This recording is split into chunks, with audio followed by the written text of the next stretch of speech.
Welcome back, shop rats. Today, here in the shop, we're taking a hands-off approach and we're going to talk about a couple things regarding the philosophy that I have with a couple of these projects. We're going to focus mostly on the Stitches Challenger, but well, let's not spoil anything. Let's just watch the show intro and I'll see you in about 30 seconds. I'm Mike and this is My Car's Shop. Working out of a 100-year-old refurbished barn, bringing 35 years of experience to projects considered beyond repair. Vision, creativity, and problem solving are essential tools in this place. Watch as we transform junk into polished metal miracles. This is My Car's Shop. I know there are times that I might be repeating some of the subject matter on the channel, but the channel has grown so much and there's 260 some videos now on the channel. So I think it bears repeating some things because I do get asked a lot of questions that we've answered before. And I don't want to go back and revisit other episodes that we've done. I just think it's important to touch base once in a while to bring everybody up to speed on my philosophy, particularly when it comes to the Stitches Challenger. When I bought this car in the summer of 2019, I wasn't sure what I was going to do with it. My first thought was to just go out and buy everything. A new roof panel, new quarter panels, just basically send a blank check to AMD and say, send me everything for this car and just get it done like that. It would have been a very quick process, a matter of a year probably, and this car would have been right back on its feet and all new sheet metal. But then I got thinking about it and realized that would be a fun project. It definitely would. Expensive, but you know, it is what it is. But I realized that there wasn't a lot of challenge for me in that. And I find the irony of it being a Challenger that I would be looking for challenge. So I started thinking about it and realized the thing that I always enjoy about any car project is doing something that's going to stretch my skills, something that's going to stretch my abilities, something that's going to challenge me. And as I was thinking about doing this episode today, I realized that was much of my philosophy when it came to doing the 68 Dart GTS. I'm not saying I'm the only one who's ever done this.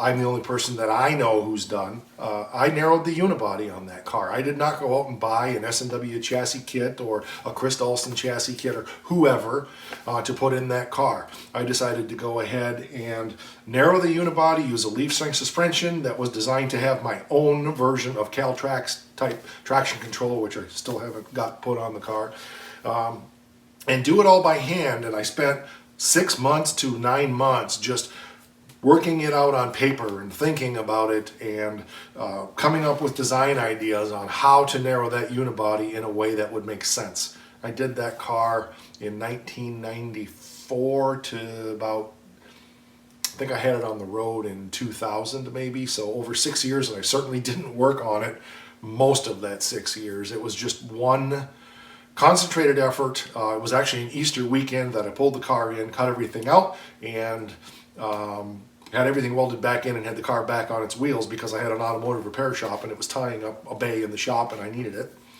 And then chipped away at it here and there and then got really serious about it in like 97, 98, about finishing that car up and getting it painted. I did everything but spray the color on that one. I was just burned out on it and a friend of mine volunteered to spray it for me and he did it. So anyway, I was looking for the challenge of can I do it? And I realized that I haven't done a car like that in a long time. Not a car that I go, this could turn out to be a big pile of scrap metal or it could turn out to be pretty cool. And I realized with this car, I paid almost nothing for it. Why not go for it with the Challenger? So rather than going out and spending a huge pile of money on all of the parts to do this car, I spent a small pile of money, very small, and bought a few tools that I hadn't had. The shrinker stretcher, the bead roller, the sheet metal brake. It's probably about it. So all told, a couple $100 for each of those. So maybe $600, $800 for those tools was all I spent. And then went out and bought $300 worth of sheet metal to get started, and made the gas tank trunk floor mount that was missing, and made the pieces to repair the driver's side frame rail, and then ultimately made an entire frame rail for the passenger side. And all that's here on the channel. You can see all of that. What I want to make clear on that is, yes, I know I could go out and buy all of those parts, and we've had those discussions on the channel and in the comments many, many times. But I did it to challenge myself. And I think that's important to remember. Do what you want, first of all. I'm not here to say that anybody else should do a car this way at all. Is it going to be fine? Yeah, it's going to be absolutely fine, because I've done enough of this kind of work to know that this car is going to turn out well. Yes, I've done this the hard way, but I've also done it the way that is the most enjoyable for me, and that is the challenge. If I'm going to wake up at 3 o'clock in the morning and be worried about something, I don't want to be worried about somebody's file server or some drama that's going on with a customer. I'd like to be worried, and I say worried loosely, about how am I going to solve this issue on the Challenger? How am I going to solve that issue on the Challenger? And I really try to showcase a bunch of different things here on the channel. We have other projects besides this car, obviously. We have just the preservation and re-energizing, if you will, of the 26 Oakland that's sitting right next to you that you probably can't see. We have the 74 Swinger, which is just to patch it up and get it done. We have the 73 Swinger, which is a just keep it going, and there's a little work that needs to be done on some floor pans eventually. We have the 47 Ford, which is building a traditional 70s, 80s street rod, which is kind of a bad word in today's day and age, but that's the generation that I grew up in. And we have the more of a restoration retro mod with the 69 Charger that belongs to my son. Of course, we have the highly modified 68 GTS that I was just talking about. We have the 88 truck, which is just a four-wheel drive truck that we're working on putting together. And I'm sure I'm forgetting other cars. We have the Forsyth Duster here. We're going through and doing that more in the traditional sense, but we want to get that car done like as quick as possible and not take all the time that I've done on this to reinvent the wheel. We're just buying the parts to put that car together. And that's really the point of this channel, is to show you that there are many ways that these projects can be done. But again, today's subject matter, the focus of today's discussion is just simply the challenge of doing something that I've not necessarily done before. Yes, I've done frame rail work, I've done a lot of fabricating, but I've not fabricated frame rails like this. This was a new thing for me because I had some new equipment. Could I have done it without the bead roller and the shrinker stretcher? Yes, there are other ways to do that work. But again, it was learning new techniques and learning new skills. Yes, I've used those pieces of equipment before, but I've not owned them in my own shop to work with them. So taking my skill set that much further, and the more of this work that I do, the more I see the possibilities of what can be done. Now, inevitably, I'm going to make some scrap metal. I already have, and I'm sure I will continue to. But the whole point of the name Stitches is that we are stitching a car back together again that most people wouldn't even touch, even if they bought new parts. This thing was pretty rotted, obviously. There's a lot more rot you haven't seen yet. The front frame rails are pretty good. Both window areas are completely junk. The rear pan is junk. We've got a lot of work to do beyond the structural part of this car. However, the point of it is the challenge. Can I take this turd and polish it and turn it into something beautiful? Well, if you've watched Mythbusters, they did it. So go find that episode. It's probably out there somewhere. They took a turd and polished it and made it look like a beautiful marble.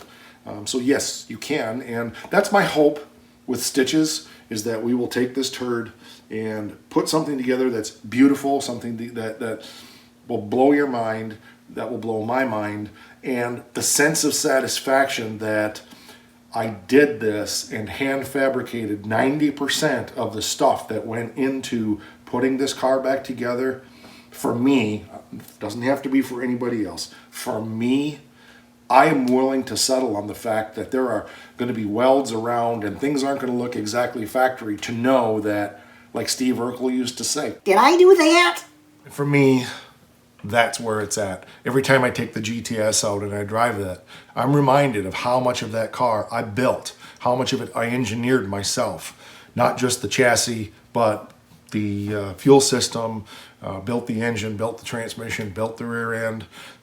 Everything on that car I did, except squirt the color on it, and quite frankly, I regret that I didn't do that myself also, but that's where I was at 20 some years ago when I built that car.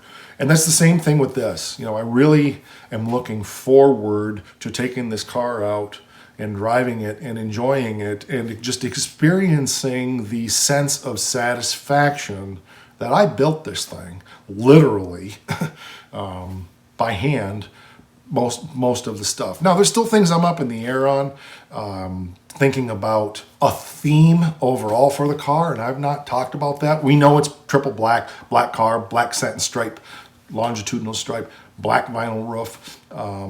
That's what it's going to be, 90% sure. But there's things like the dashboard. What am I going to do? Am I going to buy a dashboard for it, or am I going to fabricate one? The door panels, we've talked about that. Am I going to just buy door panels, or am I going to fabricate them? What does that mean for the rest of the interior? Racing seats, or don't know.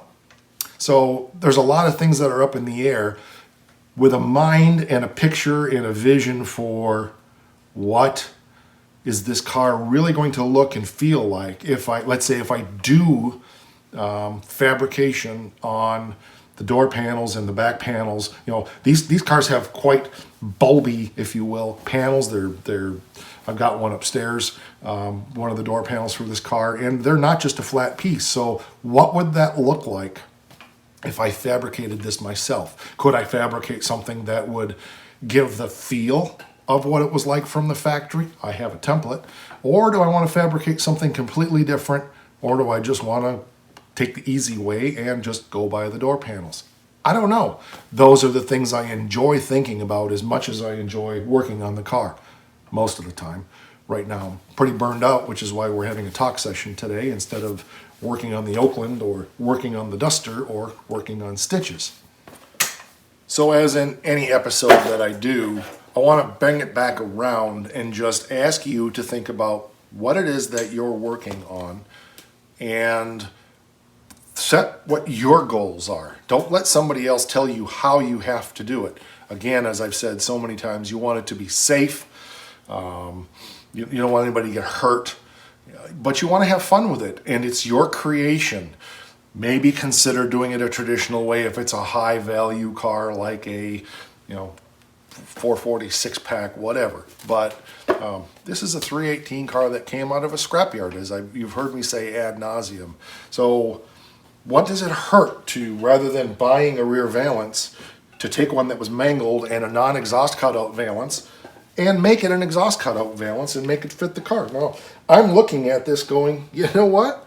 It doesn't look exactly factory, but I made that myself. I took a piece of garbage that somebody else would have thrown away, and I had a ton of fun making it. Okay, so it took me a couple of weeks working out here, a couple hours during the week. I mean, I'm not out here 8 hours a day, et cetera, et cetera. I get out here a few hours a week to work on a project like this, and that's all I get. We do 3 episodes, so do the math. But the sense of satisfaction, the sense of the deal that I got when I found this set of taillights, it's on the channel, I paid $300 for this entire complete set of taillights, and I've seen one taillight, just one taillight, in the condition this one is, for $300. It was a steal. This brand new takeoff bumper that somebody bought and decided they didn't want anymore, and I got that for a couple $100 including shipping. I don't remember what I paid for it. I've got some other parts coming that some of you guys have been helping me out with. I love finding those deals and putting these things together for pennies on the dollar. When it comes to cash, I'm going to do an updated soon on what I have invested in this car, but it's not much. It is. I've seen cars in this bad a shape selling for more than I have in this one for the shape it's in right now. Now, yes, I've got a lot of time, but I will say it's not as much time as you might think. And I think that can be a little bit deceptive, because I do share every painful step of the journey with you. There's very little that I don't share. I obviously consolidate through time lapse, and there's times I just get things done off camera, but I try not to ever skip an important step so that you don't see what I'm doing and how I'm doing it. And I think that, you have to tell me, but I think that's one of the things that sets this channel apart. My buddy Ruben over at Muscle City Madness, and if you haven't checked him out, go do that. One of the things that he has nicknamed this channel is, it's the This Old House of automotive restoration. And I like that. I really do, because I get frustrated when somebody works on something on the show and it goes from this rusty thing to all of a sudden it's done, and they never showed you all the steps. They never showed you the prep work. They never showed you what it took to get there. That's fine. Some people like that. I like watching that to a point too, but by the same token, I want you to see, plus I want this documented for myself. I haven't done the math, but I would say that I probably only have a few hundred hours into this car at this point, and I expect any major project is going to take me anywhere between 1,000 to 2,000 hours based on all the cars I've done. So if it was a full-time job, 6 months to a year of working 8 hours a day on something, and I think honestly there's inefficiencies in that as well. So I don't know, but that's where I'm at. I mean, we started on 2019, bumping the roof out. Go back to the very, very, very first episode on the channel is where we're hauling it out of the field where my buddy had it after he got it from the junkyard. And then the next episodes after that are popping the roof back out and working on it outside before I was able to get it in here. I brought the car in the fall of 2020 and started working on the trunk floor November 24th, which was my birthday. It was my birthday present to myself to go out and start working on stitches and cutting out all the rust. So what has that been? A little over a year to get the car to the point that it is, working on it just a few hours a week. I really don't think that's that bad of a time investment to get this car to where it is. Obviously, we've got a ton more to do, but I share this with you to remind you, look at your own project, don't be discouraged by it, keep after it. The elephant is eaten one bite at a time. All right, well, that's going to do it for this episode. I just wanted to share some thoughts. I haven't done one of these discussion sessions in a while, and I've got other stuff I need to accomplish out here that's not related to car stuff, like a broken snowblower I need to get fixed and just some other stuff. Plus, it's turned into a poo hole again, and I need to get it straightened up so that we can really get back after things. Hopefully tomorrow I'll be back out here and slamming on stitches. Thank you, Super Clean, for all of your amazing support for the channel. Remember, we've got a Super Clean drawing coming soon. Watch for details on that. I'm really trying to think of something very different and outside the box. Stipulations on that: you have to be in the continental United States in order to be eligible for the drawing. All right, that's going to do it. Drop some comments down there. Tell me your thoughts. What thoughts or inspirations did you gain by listening to me ramble on here for the last 20 minutes? And don't forget, Rock!